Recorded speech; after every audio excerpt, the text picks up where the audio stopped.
wabarakatuh. Perkenalkan, nama saya Danti Aulia Rahmi dari kelas 6 SIP 3 Prodi S1 Akuntansi dengan NIM 1862201-286 dari Universitas Muhammadiyah Tangerang. Di sini saya akan menjelaskan tugas saya tentang sistematika usulan penelitian skripsi kuantitatif dan kualitatif.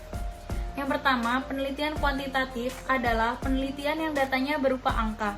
Data dalam penelitian kuantitatif berupa angka karena objek penelitiannya atau tema dari penelitian itu sendiri dapat diukur.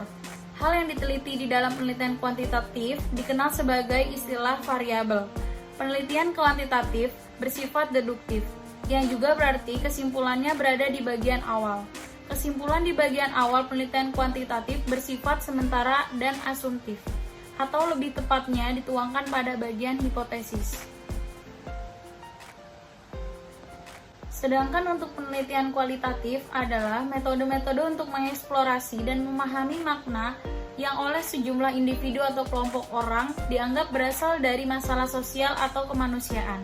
Proses penelitian kualitatif ini melibatkan upaya-upaya penting, seperti mengajukan pertanyaan-pertanyaan dan prosedur-prosedur, mengumpulkan data yang spesifik dari para partisipan, menganalisis data secara induktif mulai dari tema-tema yang khusus ke tema-tema umum dan menafsirkan makna data.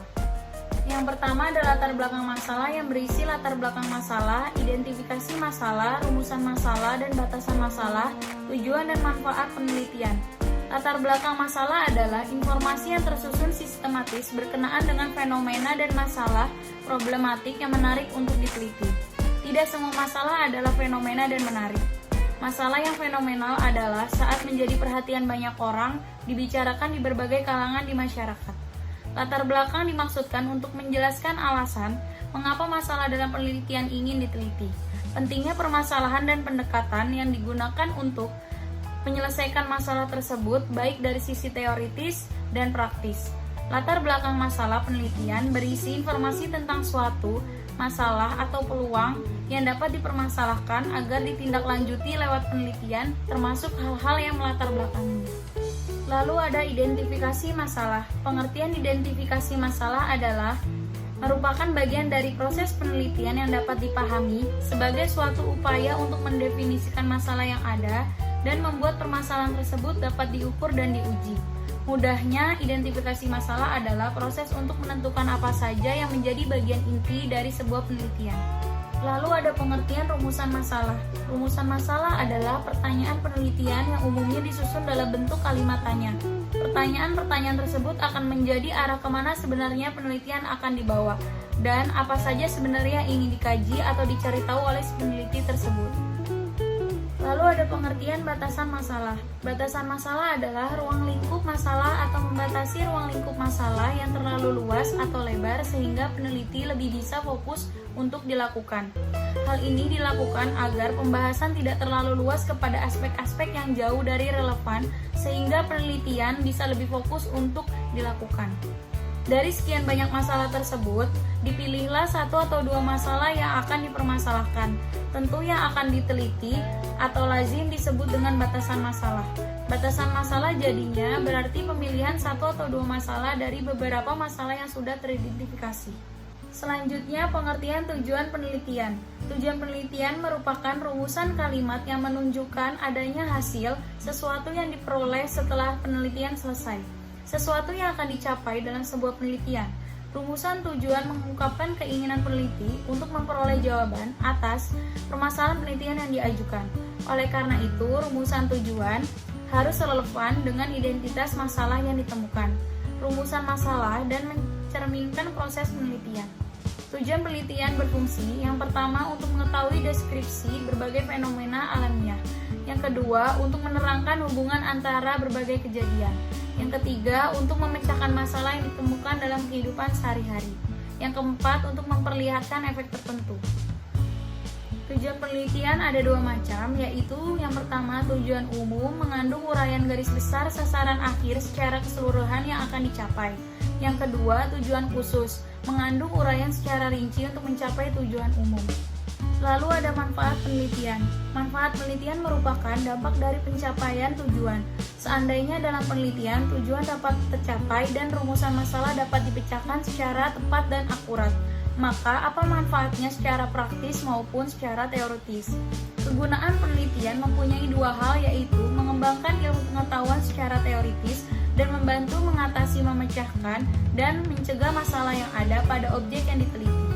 Kegunaan hasil penelitian terhubung dengan sarana-sarana yang diajukan oleh setelah kesimpulan.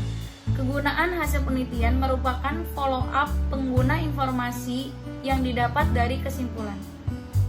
Selanjutnya ada tinjauan pustaka yang berisi uraian teori atau rujukan yang memberikan argumentasi teoritik terhadap konsep-konsep yang menjadi fokus penelitian, hipotesis kalau ada.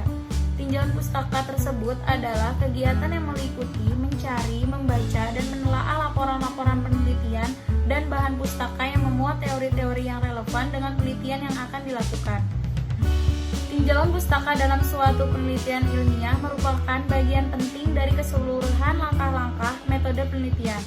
Cooper dalam Kurzweil mengemukakan bahwa kajian pustaka memiliki tujuan, yakni menginformasikan kepada pembaca hasil-hasil penelitian yang menghubungkan penelitian dengan literatur-literatur yang ada dan mengisi celah-celah dalam penelitian-penelitian sebelumnya.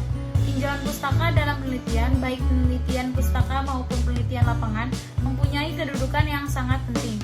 Bahkan tidak berlebihan jika dikatakan bahwa kajian pustaka merupakan variabel yang menentukan dalam suatu penelitian, karena akan menentukan cakrawala dari segi tujuan dari hasil penelitian. Di samping itu, berfungsi memberikan landasan teoritis tentang mengapa penelitian tersebut perlu dilakukan dalam kaitannya dengan kerangka pengetahuan. Selanjutnya saya akan menjelaskan metode penelitian pada skripsi kuantitatif dan kualitatif. Batasan konsep dan definisi operasional variabel atau memberikan tolak ukur atau parameter suatu variabel penelitian yang diukur. Maksud dari batasan konsep dimaksudkan memberikan batasan pengertian terhadap istilah atau variabel yang digunakan, baik judul, rumusan masalah. Definisi operasional variabel. Definisi operasional variabel yang digunakan dalam penelitian ini adalah kepuasan konsumen, kualitas, dan kualitas pelayanan. Yang pertama, kepuasan konsumen merupakan penelitian setiap konsumen dengan membandingkan antara kinerja atau kondisi nyata dengan kondisi yang diharapkan. Yang kedua, kualitas. Kualitas merupakan salah satu sarana positioning utama pemasar yang memberikan kepuasan kepada konsumen. Kualitas diukur dengan dimensi kualitas yang meliputi kinerja, daya tahan, kesesuaian dengan spesifikasi, fitur, reliabilitas, estetik, kemampuan pelayanan, dan kualitas yang dirasakan. Yang ketiga, kualitas pelayanan merupakan pelayanan terbaik atau sesuai standar yang diberikan oleh suatu perusahaan dan berpusat pada pemenuhan kebutuhan dan keinginan konsumen. Selanjutnya ada validitas dan reliabilitas instrumen penelitian. Validitas untuk melakukan suatu penelitian dibutuhkan suatu instrumen. Suatu instrumen dapat digunakan untuk mengukur sesuatu apabila instrumen tersebut valid. Instrumen yang valid berarti alat ukur yang digunakan untuk mendapatkan data itu valid. Pengujian validitas yaitu mempertanyakan apakah butir-butir pertanyaan dalam instrumen itu telah sesuai dengan konsep keilmuan yang bersangkutan. Dengan demikian, butir-butir pertanyaan tersebut dapat dipertanggungjawabkan keilmuan pada bidangnya. Butir-butir pertanyaan tersebut kemudian ditelaah oleh orang yang ahli di bidang yang bersangkutan. Lalu, pengujian validitas dilakukan dengan rumus korelasi produk moment untuk menentukan hubungan antara dua variabel atau gejala yang skala interval atau skala yang menggunakan angka sebenarnya. Reliabilitas atau reliability menunjukkan pada pengertian apakah sebuah instrumen dapat mengukur sesuatu yang diukur secara konsisten dari waktu ke waktu. Pengujian reliabilitas instrumen digunakan dengan rumus alpha-convex karena datanya berupa data interval. Selanjutnya ada teknik pengumpulan data atau memberikan penjelasan teknik pengumpulan data yang digunakan. Teknik dan instrumen pengumpulan data, metode pengumpulan data yang digunakan yaitu kuesioner. Kuesioner atau angket merupakan teknik pengumpulan data yang dilakukan dengan memberi seperangkat pertanyaan dan pernyataan ditulis kepada responden untuk dijawabnya. Populasi, sampel, dan teknik pengambilan sampel atau memberikan penjelasan yang menjadi satuan populasi sampel, jumlah populasi, dan sampel serta teknik pengambilan sampelnya. Populasi merupakan seluruh jumlah dari subjek yang akan diteliti oleh seorang peneliti. Misalnya 100 orang dikatakan sebagai populasi karena terkait dalam suatu penelitian. Kemudian, para pendapat lain mengatakan bahwa secara harfiah pengertian populasi adalah seluruh variabel yang terkait dengan topik pada penelitian. Apa itu sampel? Sampel adalah bagian dari populasi yang memiliki karakteristik mirip dengan populasi itu sendiri. Sampel disebut juga contoh. Nilai hitungan yang diperoleh dari sampel inilah yang disebut statistik. Selanjutnya ada teknik analisis data atau memberikan penjelasan teknik analisis atau uji statistik yang digunakan. Perlu diingat bahwa penggunaan teknik analisis data harus konsisten dengan jenis datanya. Teknik analisis ini biasa digunakan untuk penelitian-penelitian yang bersifat eksplorasi. Misalnya ingin mengetahui persepsi masyarakat terhadap kenaikan harga BBM. Ingin mengetahui sikap guru terhadap memberlakukan UU guru dan dosen. Ingin mengetahui minat mahasiswa terhadap profesi guru, dan sebagainya. Penelitian-penelitian jenis ini biasanya hanya mencoba untuk mengungkap dan mendeskripsikan hasil penelitiannya. Biasanya teknik statistik yang digunakan adalah statistik deskriptif. Teknik analisis deskriptif yang dapat digunakan antara lain yang pertama, penyajian data dalam bentuk tabel atau distribusi frekuensi dan tabulasi silang atau cross-tab. Dengan analisis ini akan diketahui kecenderungan hasil temuan penelitian apakah masuk dalam kategori rendah, sedang, atau tinggi. Yang kedua ada penyajian data dalam bentuk visual seperti histogram, poligon, ogif, diagram batang, diagram lingkaran, diagram pastel atau pie chart, dan diagram lambang. Lalu yang ketiga perhitungan ukuran tendensi sentral seperti mean, median, modus. Lalu ada perhitungan ukuran letak seperti kuartil, desil, dan persentil. Lalu ada perhitungan ukuran penyebaran seperti standar deviasi, variance, range, deviasi kuartil, min deviasi, dan sebagainya. Selanjutnya ada statistik inferensial. Kalau dalam statistik deskriptif hanya bersifat memaparkan data, maka dalam statistik inferensial sudah ada upaya untuk mengadakan penarikan kesimpulan dan membuat keputusan berdasarkan analisis yang telah digunakan. Biasanya analisis ini mengambil sampel tertentu dari sebuah populasi yang jumlahnya banyak, dan dari hasil analisis terhadap sampel tersebut digeneralisasikan terhadap populasi. Berdasarkan jenis analisisnya, statistik inferensial terbagi ke dalam dua bagian. Yang pertama, analisis korelasional adalah analisis statistik yang berusaha untuk mencari hubungan atau pengaruh antara dua variabel atau lebih. Yang kedua, ada analisis komparasi adalah teknik analisis statistik yang bertujuan untuk membandingkan antara kondisi dua buah kelompok atau lebih. Teknik analisis yang digunakan juga cukup banyak. Penggunaan teknik analisis tersebut tergantung pada jenis skala data dan banyaknya sedikit kelompok. Selanjutnya ada teori, konsep, dan perumusan hipotesis. Landasan teori, grand theory.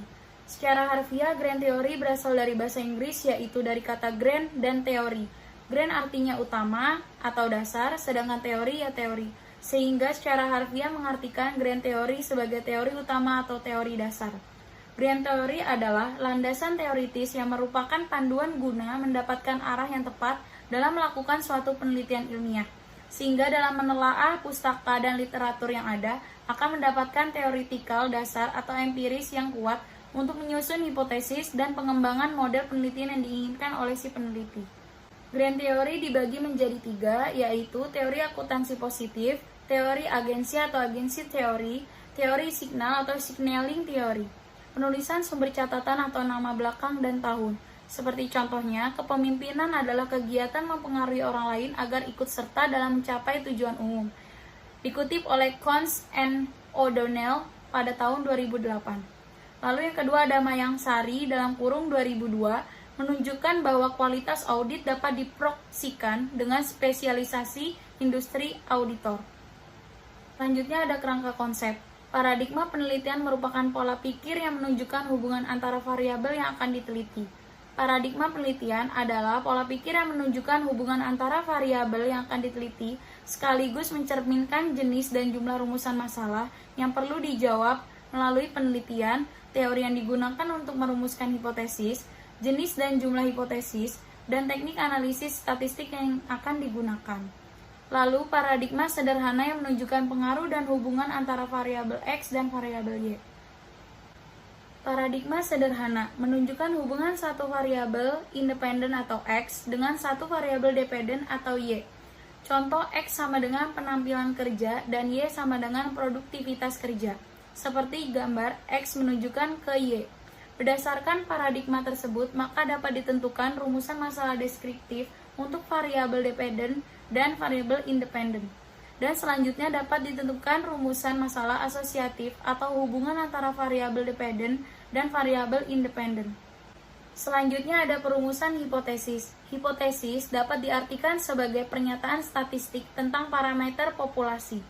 Hipotesis statistik adalah pernyataan atau dugaan mengenai keadaan populasi yang sifatnya masih sementara atau lemah kebenarannya. Hipotesis statistik dapat berbentuk suatu variabel seperti binominal, Poisson, dan normal atau nilai dari suatu parameter, seperti rata-rata, variance, simpangan baku, dan proporsi. Dalam penelitian, hipotesis diartikan jawaban sementara terhadap rumusan masalah penelitian. Jenis-jenis hipotesis ada dua jenis yang digunakan dalam penelitian. Jenis hipotesis yang pertama A tanpa arah, contohnya kualitas audit mempengaruhi kualitas laporan keuangan. Yang B berarah, contoh kualitas audit berpengaruh positif pada kualitas laporan keuangan. Kualitas audit berpengaruh negatif pada kualitas laporan keuangan. Hipotesis statistik. Dalam hipotesis statistik dan penelitian terdapat dua macam hipotesis, yaitu hipotesis nol dan alternatif. Statistik hipotesis nol diartikan tidak adanya perbedaan antara parameter dengan statistik, atau tidak adanya perbedaan antara ukuran populasi dan ukuran sampel. Karena memang peneliti tidak mengharapkan adanya perbedaan data populasi dengan sampel. Hipotesis alternatif adalah lawannya hipotesis nol, yang berbunyi adanya perbedaan antara data populasi dengan data sampel.